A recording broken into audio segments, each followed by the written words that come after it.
Our very first dog who was adopted as a hard luck hound was a dog named Jake. And he was a very good-hearted dog, and you could see that he didn't have an evil bone in his body. But he was a bigger dog. He was probably about a 60, 65 pounder, and he was all rambunctious as all get out. He was difficult to handle. Even if you were an experienced dog person, he was going to give you some rock and roll. He could rumble, but he was such a sweet boy. He 2-3 years ago, that dog never would have even made it into the adoption program. He would have been euthanized within a week of coming into the shelter because he would have been considered unadoptable. As things were changing, he was made available for adoption for several months, but nobody would adopt him because they didn't know what they were getting into. He was too much to handle. Jake,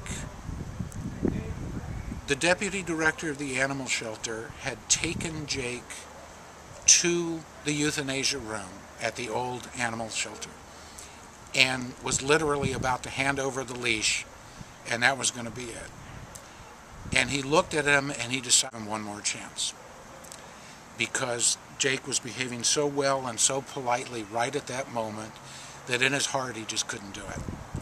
And he brought him back and he put him back in his kennel. We started the Hard Luck Hounds program, I think about a week or two later. Jake was our longest stay dog then, and the very first day a young couple came in. We explained to them about the Hard Luck Hounds and who they were, and the wife asked, well, who's your dog that's been here the longest? And we took her over and we introduced these folks to Jake. And they took him out in the pen, and he was pure Jake. He was jumping and he was excited and he was just having the time of his life. They fell in love with him.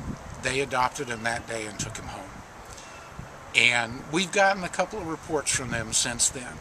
He's doing great. They love him. Everybody's happy. He's a wonderful dog. That was our very first success. That's when I knew we could do this. That's when I knew we could make this work.